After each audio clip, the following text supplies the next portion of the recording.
मौत के लिए तैयार रहें। इजराइल की शिमाली गजा के मकीनों को एक और वार्निंग। गजा से ना निकलने पर मकीनों को हमास के साथ ही करार देने का ऐलान। इजरायली बर्बरियत से गजा का कोई हिस्सा महफूज ना रहा।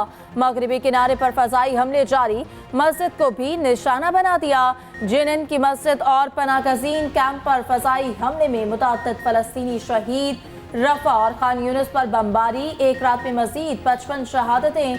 मजमूई तादाद 4300 से तजावुज हो गई। 1756 बच्चों और 974 ख्वातीन से जिंदगियां छीनी गई। हवाना में यहूदी आबादकारों ने फौज की जेर निगरानी फलस्तीनियों के घर जला दिए। इजरायली वज़ीर आज़म नेतन्याहू की नस्लकुशी के लिए कार्रवाइयां तेज करने की धमकी। इजरायली फौज ने कहा, जमीनी हमले के दौरान खतरात कम करने के लिए फजाई हमले तेज किए जाए। इसराइल की हिमायत से खित्ते में जंग के बढ़ते खतरात। अमेरिका ने मशरिक वसता में हरबी तंसीबात बढ़ा दी। पेंटागन ने मशरिक वसता में दिफाई निज़ाम फ़ौल करने का ऐलान कर दिया।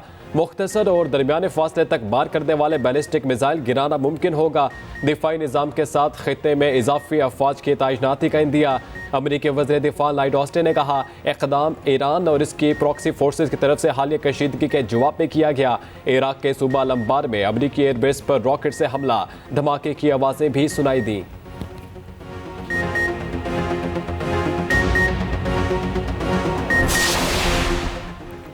इसराइल पर लेबनान से जवाबी हमले जारी, मुख्तलिफ तंसीबात निशाने पर आ गईं। एक इसराइली फौजी मारा गया। हिजबुल्लाह ने गजा में ज़मीनी कार्रवाई पर इसराइल को खबरदार कर दिया। आला अहदेदार ने कहा, हम जंग के लिए तैयार हैं। ज़मीनी कार्रवाई करने पर इसराइल को भारी कीमत अदा करना पड़ेगी। तुर्क सदर का हमास सरबराह इस्माइल हनिया से राब्ता, जंगबंदी और अमदाद के लिए तुर्की की कोशिशों से आगाह किया।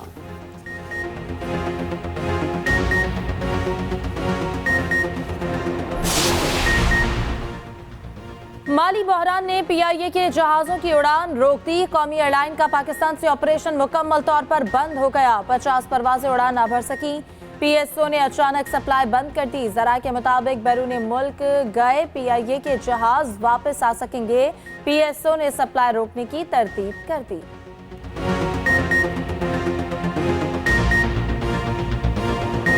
बदले की कोई तमन्ना नहीं है नवाज शरीफ के दिल में। नवाज शरीफ के दिल में अगर तमन्ना है, बस यही है, मेरी ये कौम के लोग खुशहाल हो जाए, इनको एक बाइज्जत पाकिस्तानी बनने का मौका मिले, कभी भी कोई इंतकाम का जज्बा ना लेके आना।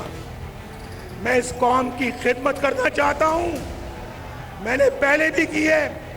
अल्लाह पाकिस्तान मुस्लिम लीग को और भी ताकत और तौफीक दे। 23 साल में 15 साल मैं या तो मुल्क से बाहर या जेल में या मुकदमे भुगतता रहा। अगर ये 23 साल मैंने पाकिस्तान को दिए होते, आज अल्लाह के फजल करम से पाकिस्तान एक जन्नत बना होता। जन्नत, हम फिर जन्नत बनाएंगे इसको इंशाअल्लाह। इंतकाम नहीं, सिर्फ अवामी खिदमत। नवाज शरीफ ने अपना मंशूर पेश कर दिया। निज़ाम अदल और ज़राअत में इस्लाहात करने के ख्वाहा। IT की तरक्की, डॉलर और बिजली सस्ती करने का वादा। आइंदा किसी को मुल्क से खिलवाड़ की इजाज़त ना देने का कह दिया। आइन पर अमल दरामद के लिए सबका मुत्तहिद होने पर जोर। मीनार पाकिस्तान जलसे में 9 नुकाती एजेंडा दिया। खिताब करते हुए कहा, दिल में इंतकाम और बदले की कोई तमन्ना नहीं, सिर्फ कौम की खुशहाली चाहता हूँ। फैसला करना होगा किस तरह कशकोल तोड़ना होगा। अपने हमसायों से लड़ाई करके तरक्की नहीं कर सकते। तस्बीह मेरे पास भी है, मगर दूसरों के सामने नहीं पड़ता।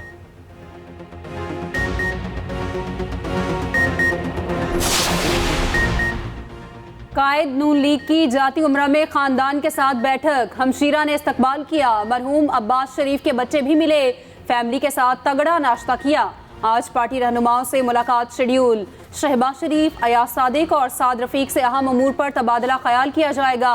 ANP रहनुमा गुलाम बलोच जाती उम्रा पहुंचे। साबिक वजीर आजम कल इस्लामाबाद जाएंगे। कानूनी टीम से मुशावरत की जाएगी। मरियम नवाज ने ट्वीट में लिखा, नवाज शरीफ के इस्तकबाल के लिए आने वालों का शुक्रिया, आपने तारीख रकम कर दी।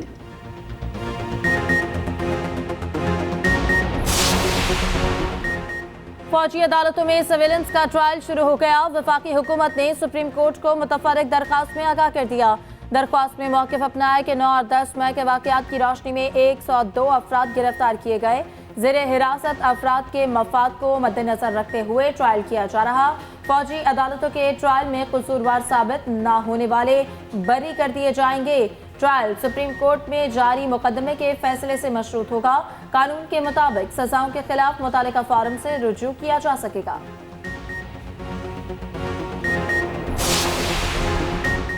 9 मई के मुल्जिमान को मुआफ़ी दी जाए। शेख रशीद ने नए मिशन पर काम शुरू कर दिया। साबिक वज़ीर दाखिला ने ट्वीट किया, मेरी ज़िंदगी का मिशन 9 मई की गलती करने वालों को मुआफ़ी दिलाना है। कौम मुआफ़ी के लिए मेरा साथ दे। मंसूबे पर कल से काम शुरू करूँगा। अवामी दुआओं की ज़रूरत है। 40 रोज़ा चिल्ले के बाद रिहाई नसीब हुई। चिल्ले की जगह का मालूम नहीं मगर कोई तकलीफ नहीं पहुँचाई गई।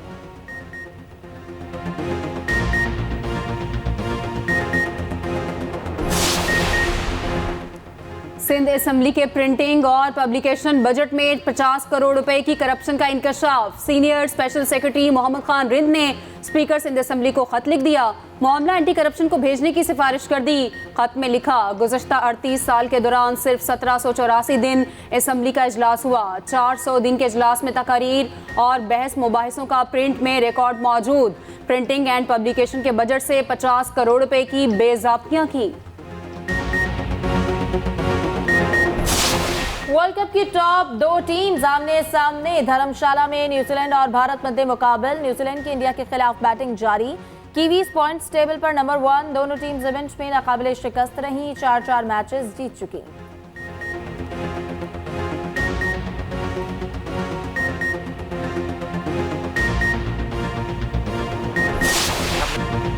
हम 2 मैचेस अच्छे नहीं खेले। कल मुख्तलिफ टीम नजर आएगी। खामियों पर जल्द काबू पाने की कोशिश करेंगे। कौमी टीम के ओपनर इमामुल हक की न्यूज़ कॉन्फ्रेंस। कहा, कोई टीम कमज़ोर नहीं। अफगानिस्तान के खिलाफ हमेशा सख्त मुकाबला होता है। कोशिश करूंगा लंबी इनिंग्स खेल सकूं।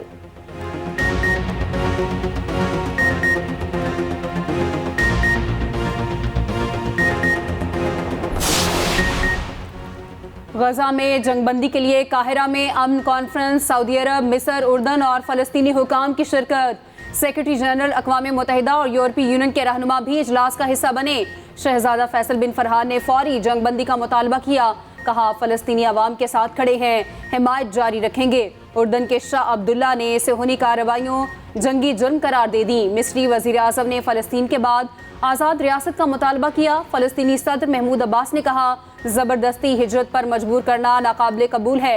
ये हमारी सरजमीन है, छोड़ कर नहीं जाएंगे। कॉन्फ्रेंस में दावत के बावजूद अमरीका और इसराइल ने शिरकत ना की।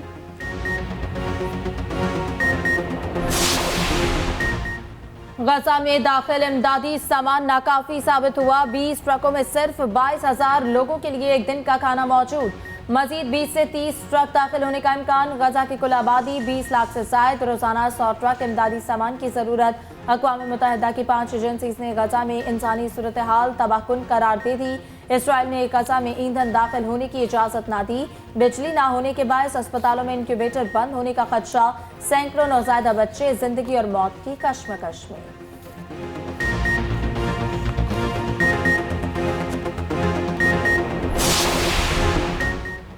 इसराइल की लगातार गजा पर बमबारी। सैकड़ों इमारतें मलबे का ढेर। फलस्तीनियों के पास दुख की दास्तानों के अलावा कुछ न बचा।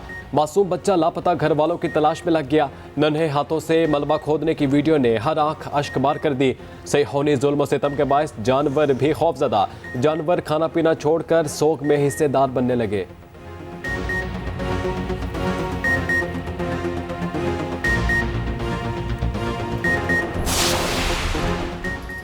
फ़लस्तीनियों से इजहार यकजहती के लिए मुख्तलिफ ममालिक में रैलियाँ। वस्ती लंदन की सड़कों पर आवाम का जमे गफीर निकल आया। रैली में 1 लाख अफराद ने शिरकत की। ऑस्ट्रेलिया और न्यूयॉर्क में भी इसराइल के खिलाफ एहतजाज। शाम, उर्दन, स्पेन और फ्रांस के शहरियों की नारेबाजी। नेतन्याहू से इस्तीफा लेने की तहरीक जोर पकड़ने लगी। इसराइली दारुल हुकूमत तल अबीब में सैकड़ों मुजाहिरीन का एहतजाज। बोले, वज़ीर आज़म अब तक इसराइली यरगमालियों को छुड़वा ना सके।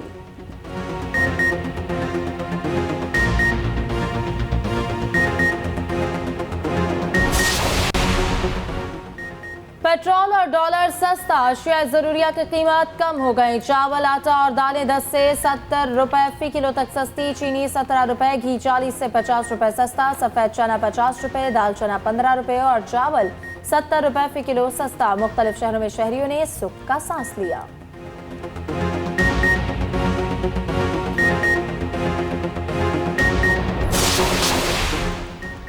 निगरान वज़ीर आला सिंध से Pakistan institute of labour education and research के वक्त की मुलाकात। सूबे में मजदूरों को दरपेश मसाइल पर तबादला ख्याल किया गया। निगरान वज़ीर आला सिंध मकबूल बाकी ने कहा 32,000 रुपए की कम अज़ कम मजदूरी नाफिज कराएं। ख़वातीन के साथ इम्तियाजी सलूक ख़त्म करवा के रिपोर्ट पेश की जाए। ख़वातीन वर्कर्स के हवाले से खुद निजी सनती इदारों के सरप्राइज दौरे करूँगा।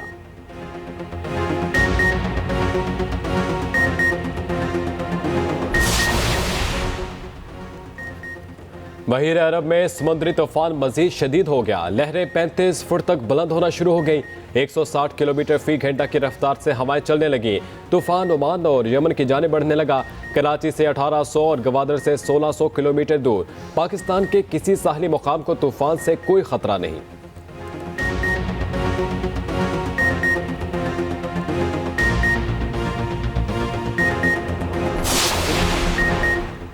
वादिये लीपा के बालाई इलाकों में बर्फबारी ने नज़ारे हसीन बना दिए। बर्फ पड़ते ही सर्दी की शिद्दत बढ़ गई। गर्म कपड़े निकाल लिए। पंजाब में बादलों की एक और इनिंग। लाहौर समेत मुख्तलिफ शहरों में बारिश। बाज़ इलाकों में गरज चमक के साथ बादल बरसे। ठंडी हवाओं ने जाड़े की स्पीड तेज कर दी। गैर कानूनी अफगान शहरियों की वतन वापसी का सिलसिला जारी। गुज़श्ता रोज 3382 अफगान बाशिंदे अपने मुल्क वापस चले गए। 61 गाड़ियों पर 321 खानदान वापस गए। गैर कानूनी तारिकीन वतन को 31 अक्टूबर तक मुल्क छोड़ने की डेडलाइन दी गई।